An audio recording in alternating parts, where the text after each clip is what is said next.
Okay, so hello, welcome to my channel. So today we are going to do our human anatomy and physiology, OSCE revision number 4. So this is one of the OSCE stations we are going to revise. So there are about 8 stations. So make sure you reach all the way up to the end. Okay, so let's start. So this is station 1. So station 1 is saying state the system shown in the picture. They name the structures labeled H and D, so H and D. Then state two functions of the structure labeled B. So this question is asking about the structures and as well as functions. Okay, so for number 1, when stating the system, this picture belongs to this. Of course, you put digestive system, you are correct, or if you say GIT, still you are still correct. Okay, on this matter. Okay, then name the structure labeled H and D. So H is the esophagus, then D, that is the ascending colon. Or even if you say large colon, large intestine, then of course you still deserve a mark. Okay. Then state two functions of the structure labeled B. So structure labeled B, this structure here is the liver, of course. So structure labeled B, number 1 will be detoxification, number 2 will be production of bile, and production of proteins.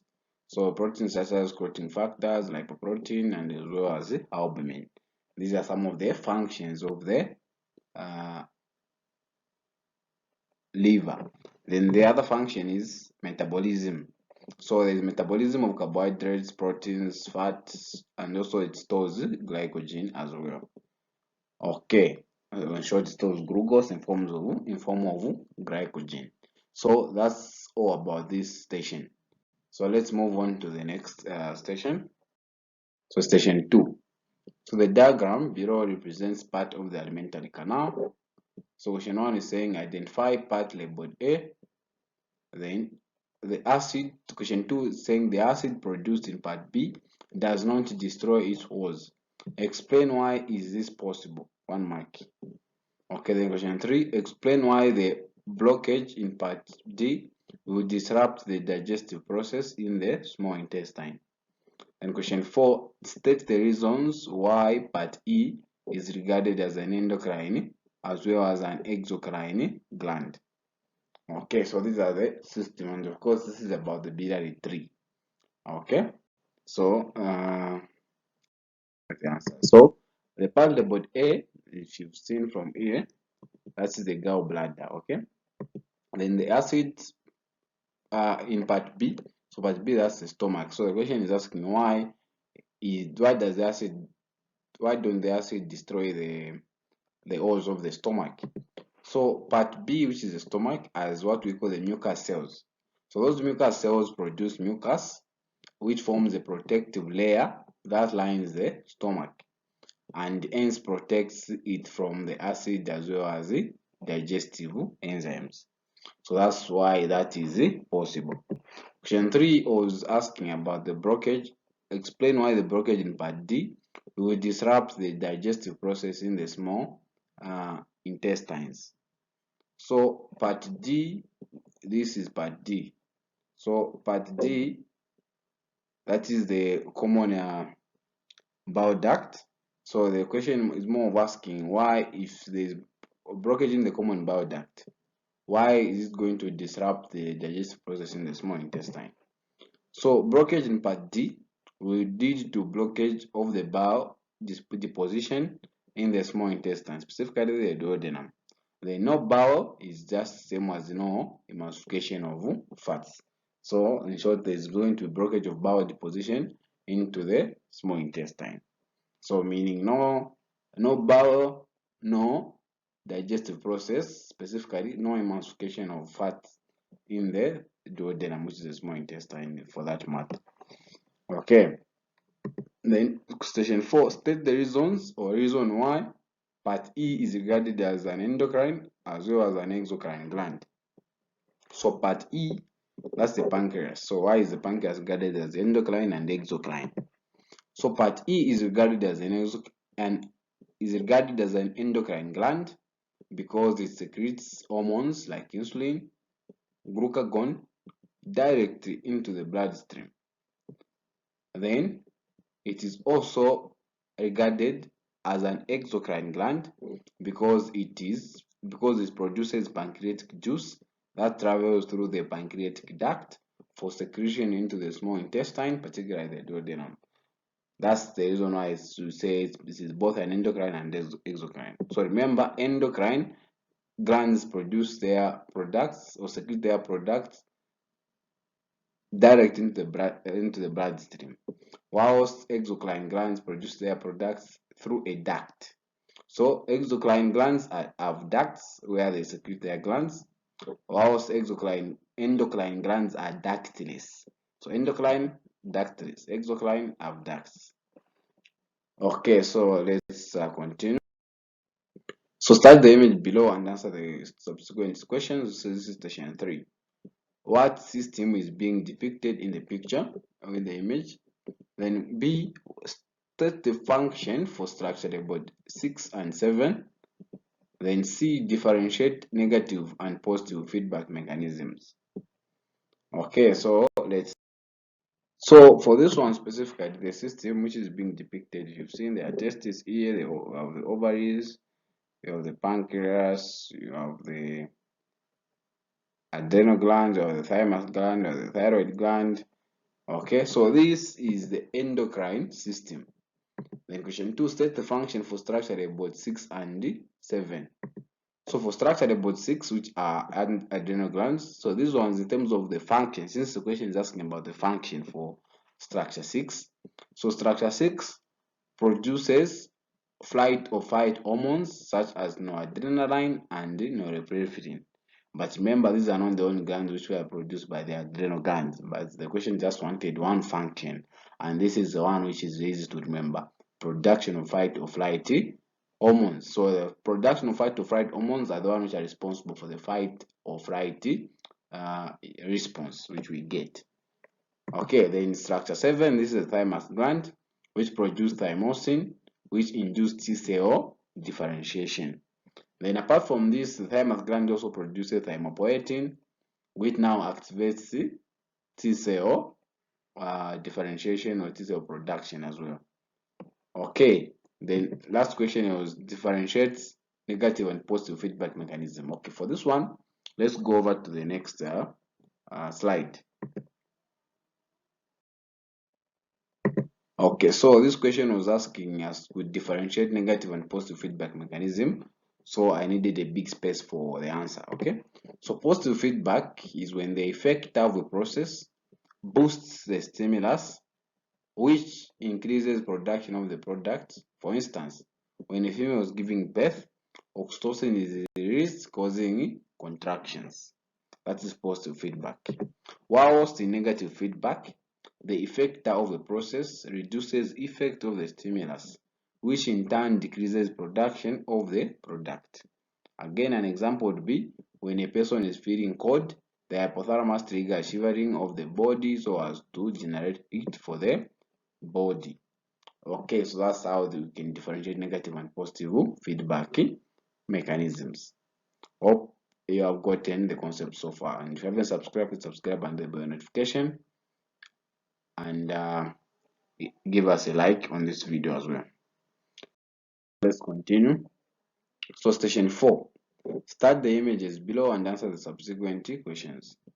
So of course the question is asking if this question was asked which system is this. Of course this is the integumentary system. So but the good part, the question is asking identify structure about 8. So structure about 8 here. Then B, what is the role of structure about 5 here. Okay, then what is the most abundant cell type in the epidermis, what substance do they produce and why. Okay, then D, describe the physiology of the thermoregulation by the skin. For the answers for identify the structure about 8, so the structure about 8, those are erector, pili, muscle. Okay, then the other question is what is the role of the structure about 5. So structured about 5, those are sebaceous glands. So these ones, sebaceous glands produce sebum or oil. Okay. Then question C, what is the most abundant cell type that's found in the epidermis, and what substance they produce and why? So the most abundant cell types in the epidermis are keratinocytes. Okay, and keratinocytes produce a substance which we call keratin. And why? Most of the keratin, of course, found on the outer layer of the skin, and it is mainly for protection. Okay, so a protection against probe infection, against anything that may try to pierce through the skin, protection against UV light, and but most of this is, of course, even the melanocytes can play a role in protection against UV lights. But for keratin, it's mainly for protection alone. It's most of the times mainly. Okay, so D, describe the physiology of thermoregulation by the skin. So again, this one, I think I also need a big space. Okay, so for describing the physiology of thermoregulation by the skin, so when it is cold, or if there is a cold stress, also meaning in response to cold temperatures, the skin blood vessels constrict, reducing heat loss. Then the erect papillae muscles erect papillae muscles in the skin contract, causing the hairs to stand upright, which of course we call it as in goosebumps. Then the hairs trap a layer of warm air next to the skin, also in response to cold temperatures. Then in response to heat stress, when there's hot temperatures, the skin's blood vessels dilate, increasing heat loss. Then of course there's also going to be sweating, and evaporation of sweat also occurs. So this is the physiology of thermoregulation by the skin. Of course, they are not limited to these ones. You can even add on other things which I've not even talked about. Okay. Section 5. Start the image below and answer the subsequent questions. Question 1. Identify structure about 13. Describe the three processes of urinary information. What is the functional unit of this system code? Okay. So for the structure about 13, we're talking about outer layer of the kidney. So that's structure 13 is the renal capsule. Then describe the three processes of urinary information. Number 1, you have glomerular filtration, which occurs in the glomeruli, which acts as the filter, okay, allowing small molecules such as water, ions, and glucose to pass through, whilst keeping large molecules like proteins and blood cells in the bloodstream. That is first process, glomerular filtration. Second process is tubular reabsorption, which occurs in the renal tubules, which reabsorbs most of the glucose, amino acids, and other nutrients from the glomerular filtrate back into the bloodstream. Then the tubules also reabsorb the water and ions, helping to regulate the amount of helping to regulate the amount in the body and maintain proper ion balance. That is tubular reabsorption. Then the last stage or the last process is tubular secretion, which occurs in the distal convoluted tubule and collecting duct. So where now the kidneys actively secretes waste products such as urea, creatinine, and other toxins from the bloodstream into the urine. Then the kidneys also regulate the pH of the body by secreting or reabsorbing hydrogen ions. So that's the three processes of urine formation. Okay. Then what is the functional unit of this system called? So that's the last question. So of course the functional unit of this system is known as the nephron.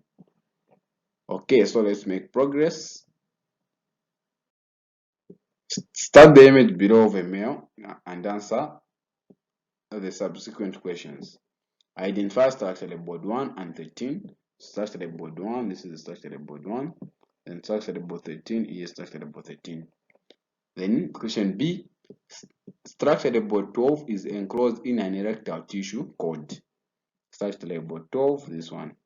Then which hormone stimulates the Leydig cells to produce androgens and also helps develop the population of the Leydig cells to produce testosterone in adulthood? Then last question, which hormone stimulates Sertoli cells to secrete factors that support sperm development? Okay, so for the structure labeled 1 and 13, structure number 1, these are seminovesicles. Structure number 1 is a seminovesicles. Then structure 13, that is the vas difference or ductus, the ductus difference. Okay, then structure labeled 12 is enclosing an erectile tissue cord. So structure labeled 12 is the urethra. So the question is asking, the urethra is covered, is enclosing an erectile tissue cord what? So the answer is corpus spongosum.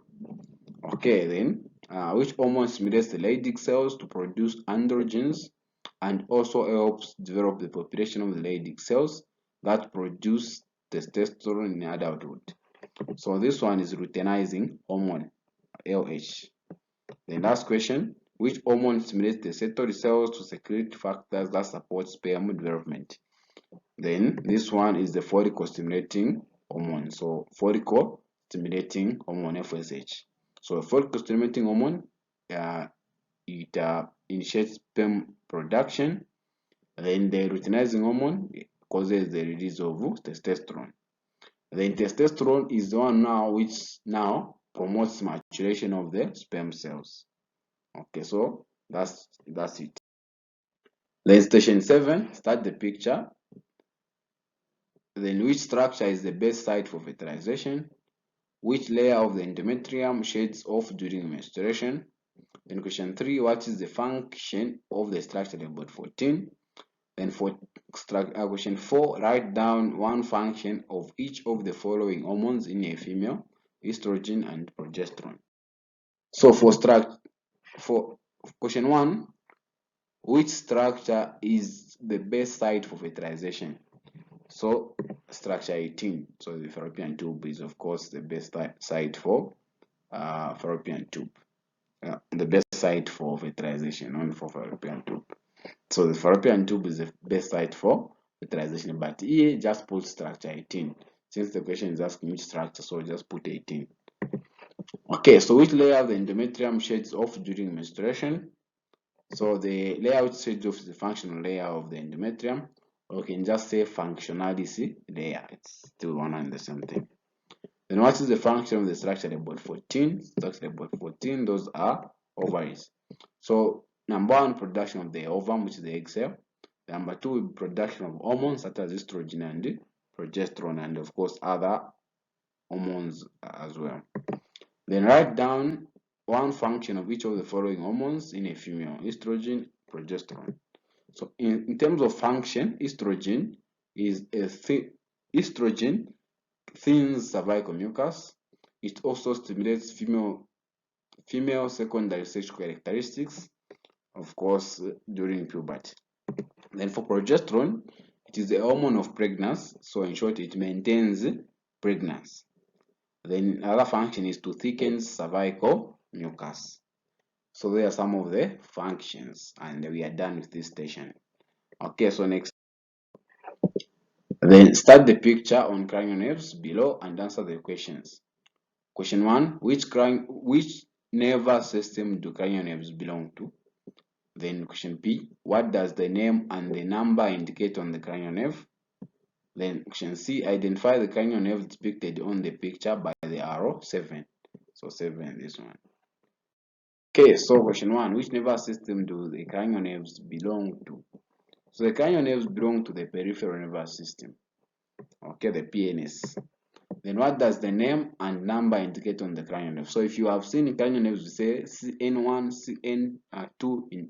So what do the name and the number indicate? So the name indicates the structures innervated by the nerve. For instance, facial and optic are one of those names in relation to the structure. Then it also may refer to the function of the nerve, for instance, oculomotor.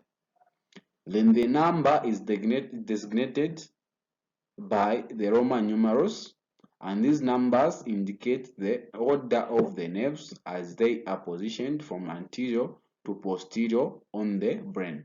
So that's how the name and the number indicate on the cranial nerves. Then last question, identify the cranial nerves depicted on the picture by the arrow 7. So if you've seen this nerve is innervating the lungs, innervating the livers, innervating the stomach, innervating the small and large intestine. So this is the vagus nerve. R7 is the vagus nerve. And don't be confused when they say R7, they are not saying cranial nerve number 7. No, R7 you have to see what is being innervated. Okay. Then just a bonus station, so meaning we are done with the questions. So this is a bonus station. So start the picture on cranial nerves and below and answer the question. So question is saying label any 10 cranial nerves from the 12 depicted in the picture. So these are 12. Are they 12? Yeah, so these are 12 to the all the 12 cranial nerves. So this is a picture containing all the 12 cranial nerves. So the question is just asking just to label any 10. So, okay, for the answers, I'm just going to give you the marking key for this. So this is the marking key for this picture.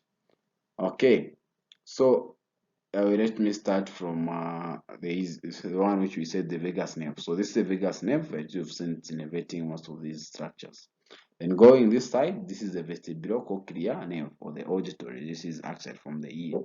Then this which you have seen innervating most of on the face, so that's the facial nerve. Then the one which is complicated is from the eye. Okay, the one on top are the trochlear nerve. Then the one in the middle, that's the optic nerve. Then the one on the inferior side, that's the oculomotor nerve. Then the one that is here, that's the abducens nerve. Then this one is also easy to identify. If you've seen, this is the nose, so olfactory nerve. Okay. Then this is the trigeminal nerve. Then the one that is below the tongue, that is the hypoglossal nerve. Then the one innervating here, that's the glossopharyngeal nerve. Then lastly, you have the one innervating here, that's the accessory nerve. So at least if this question was to come, I expect such answers. Okay, so we are done. That's all we had for you. Thank you for watching. If you haven't subscribed, please subscribe and hit the bell notification. And share this video to people you think they're going to benefit them. Okay, especially with the introduction of OSCE stations for anatomy as well. So you need to actually familiarize yourself with the OSCE stations. So I'll try by all means to also post more anatomy and physiology OSCEs. Okay, see you on the next tutorial.